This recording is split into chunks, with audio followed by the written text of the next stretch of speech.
And that means we're going to demand to see our cost of living tax go down. We're going to demand to see the worth of our currency go up.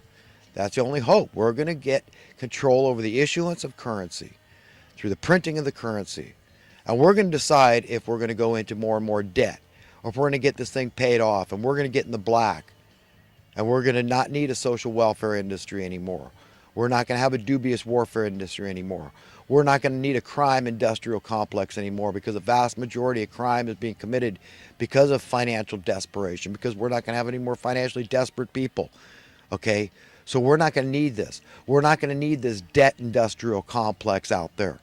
Okay? Because we're all going to be prosperous and free. Do you understand? We're all going to be happy and safe and secure and content.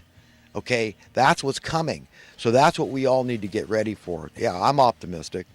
But in the short run, it's going to get more painful until people are just, that's it, man. I don't know what the hell's going to happen. I don't know how it's going to play out. All I can say is trust in God, fight the good fight, do what you can, the way that God puts on your heart and mind to go out there and fight the good fight. Just do it, man.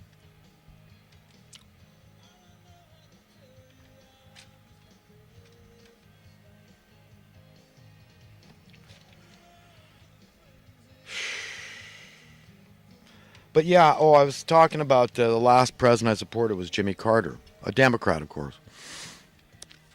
But nobody could say he's not a good, decent, upright human being. Whether you disagree with him politically or not, he was ineffectual, weak, whatever. With the whole Iran fiasco, the 50 hostages, I remember that went on for years. But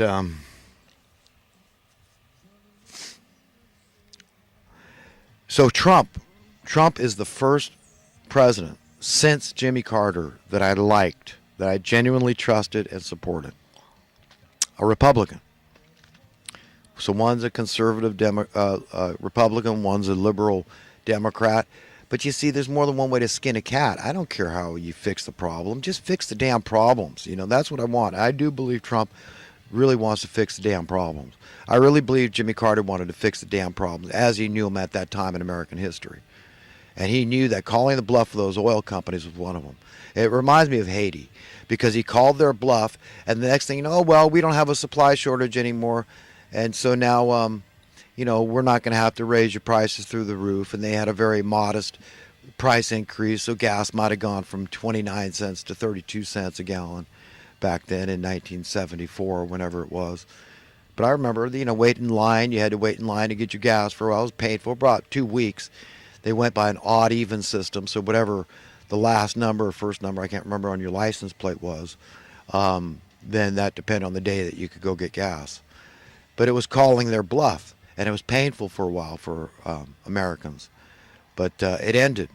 It ended very quickly because, they started selling less gas, their profits went down. But he was exercising executive control and saying, no, this is a public utility. Everybody's got to buy this. The poor have to buy this thing too. We're going to control the prices. But we've lost it. So people that said we've been going more socialistic, no, we haven't. Whatever. But it's not good. It's not good that, that's the good kind of socialism, the protectionism, except by executive order, the utilities. I mean, is it bad? Shall we have private interests run all the water? Private interests owned and shareholders just want to jack up your cost for water to where it's cost you $5 to take a shower, 10. They don't care. The sky's the limit. Walk around stinky. I'm in my ivory tower. I don't have to have anything to do with you. Or electricity, they could do this, no longer a public utility, and they got to go, it's regulated, right, to protect the people. It's protectionism. So you could say, well, yeah, that's good. That's socialism. So is that the good socialism, or, what is it? So would it be better to privatize it entirely and so that there's no more public anything? You understand? So, people don't want to be honest, I think. They get their ideas, and that's it, man. No, I'm devoted to this line of belief, and even if it's wrong, and I'm not letting my spiritual beliefs supersede my political beliefs, so I'm being intellectually dishonest. And so, I call myself a capitalist, or I call myself a socialist, not understanding the big picture at all. I mean, we're in a lot of trouble, folks. And the devil is there, man. He wants us divided. He just wants this thing to go down. I don't know what he wants. He's insane, man. Insane people are running the show, and they're trying to render us in their image and likeness, only without the power.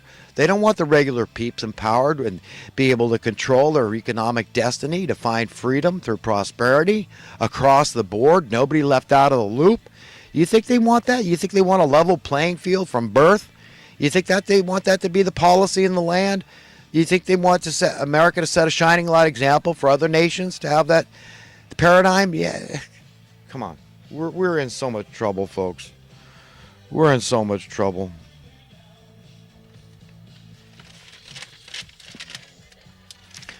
All right, I'm going to go on to some thoughts from this past week. I'll finish up. I had one last thought from the previous week. We have been trained to be warped in our thinking. That is because this current world beast system, this current world beast system's rulers are warped in their thinking. They are giving it their all to render humanity at large in their image and likeness, only without the power. They are training us to accept ever-growing, wanton, unnecessary human suffering through widespread death, destruction, and misery. Only God can deliver us from their powerful, devilish hands, the maws of hell.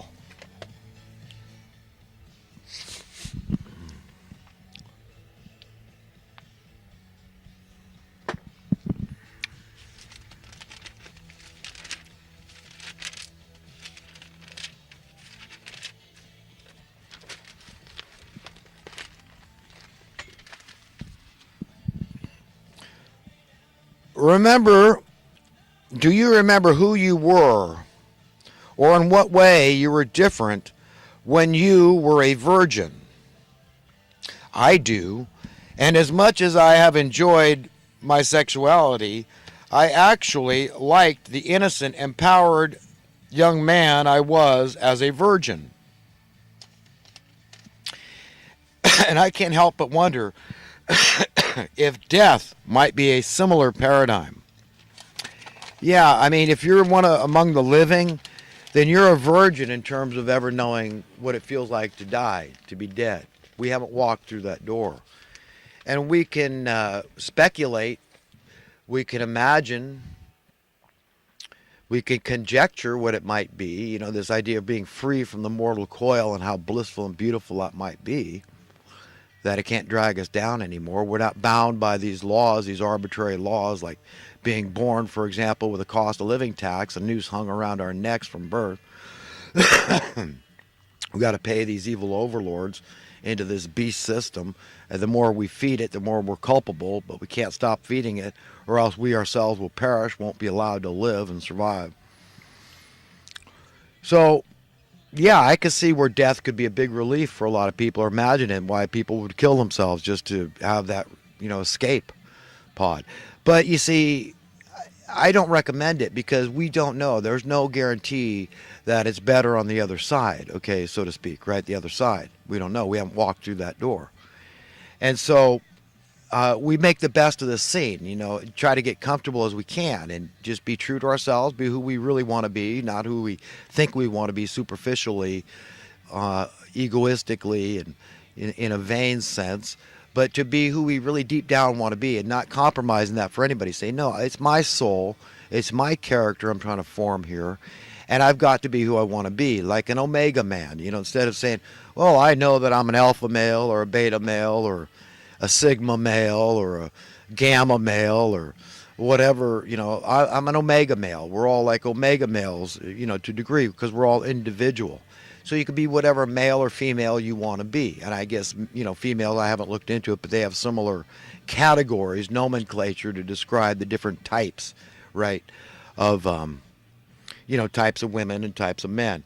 But, we all have to be who we want to be, okay? And our own man, our own woman, that our beliefs are not for sale. They're not subject to being compromised.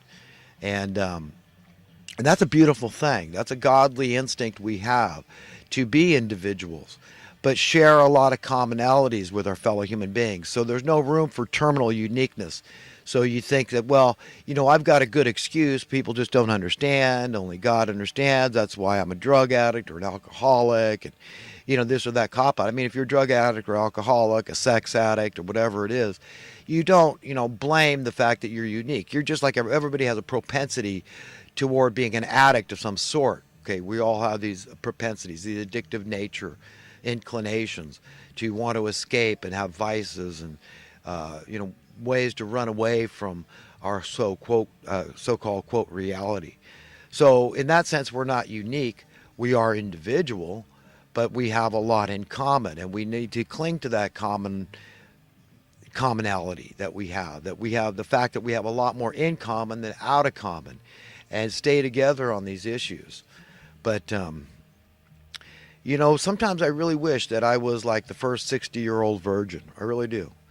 Because I remember what it was like, and I really liked it. I really felt that power. And I've heard other men allude to this idea that, your power is in your ability to control yourself sexually. And I can relate to that. I think any man that has practiced some self-control in that arena knows that it's almost anticlimactic to imbibe, let's say, sexually speaking. So, but nevertheless, I mean, we've got our reasons, and some people will point to health. I mean, I know one thing I remember from going to college was that in health science, they teach men, and they teach women that this is healthy. You got to gratify yourself. I guess you're not going to find enough sex with your partner or whatever is what they're inferring, I guess, by showing people how to gratify yourself. And, men, you got to, you look at images of these naked women. This is what they tell you. This is what they teach in the universities and the colleges. This is it. You look at, I guess, for lack of a better word, it's porn, right? It's pornographic. It arouses you sexually, and then you gratify yourself. This is what they teach the men, and they show in very explicit detail how this takes place. And they show the women, digging in their cookie boxes, men playing with their thing, and what happens when you play with it enough. We all know. Not going to go into detail. But this is something they teach in colleges and universities. So, this idea that you can never stay virgin forever, I mean, forget it. I mean, if Mother Nature is going to, with what they call the involuntary emissions and nocturnal emissions, a wet dream, if Mother Nature is going to do it, I mean, you can't say that you're not a virgin. I mean, let Mother Nature do her thing, I mean, whatever. All I'm saying is that it's curious to me that we're taught that it's inevitable, that there's just no way you can't be an adult human being and remain a virgin. I mean, it's okay. If somebody wants to remain a virgin their whole life, power to you as far as I'm concerned. And it'd be nice if I could remain a virgin in terms of never knowing death. And it's actually written in Scripture. Believe it or not, there is this whole generation of human beings at the last day, not the last. This is not talking about the earth coming to an end, the world coming to an end. That's not written in the Bible. It talks about an end of an age and this seamless transition into a new age. And there will actually be people living that have never experienced death, that are virgins in that regard. And they will make this transition from the mortal coil into an imperishable coil, okay? In the twinkling of an eye. This is where the whole idea of a rapture comes from. Okay, that's what it's from. That's where it's gotten from. That will be changed, will morph like that. So you get to keep your mortal body. Only difference is it's so atomic superior at that point that it can no longer get disease or be threatened by anything. Nothing can hurt it. So gravity itself will have to be altered in that renewed earth. Okay, because right now gravity, as we all know, is deadly. If you fall off a cliff, you're going to die. So that can't be. Is there going to be no gravity? I didn't say that. But if God tweaks the gravity gauge, the gravity dial on Earth to where it's no longer deadly, so inertia is changed, momentum is changed, everything is changed, and literally changes our atomic structure, so it's far better. You understand? It's not beyond our ability to imagine these things because we are created in the image and likeness of God. So we can imagine eternal life. Know that God owns the fertility. So it's not like we're going to overpopulate. Okay? It can't happen. When God says the earth is populated to my satisfaction, he simply pulls the fertility plug on us. And that's it. We can have all the sex we want. We're not going to overpopulate. So, yeah, use your imagination. So that's what's coming to the earth. And it's a beautiful thing. And that's, this is good news. And it's written that God can't lie.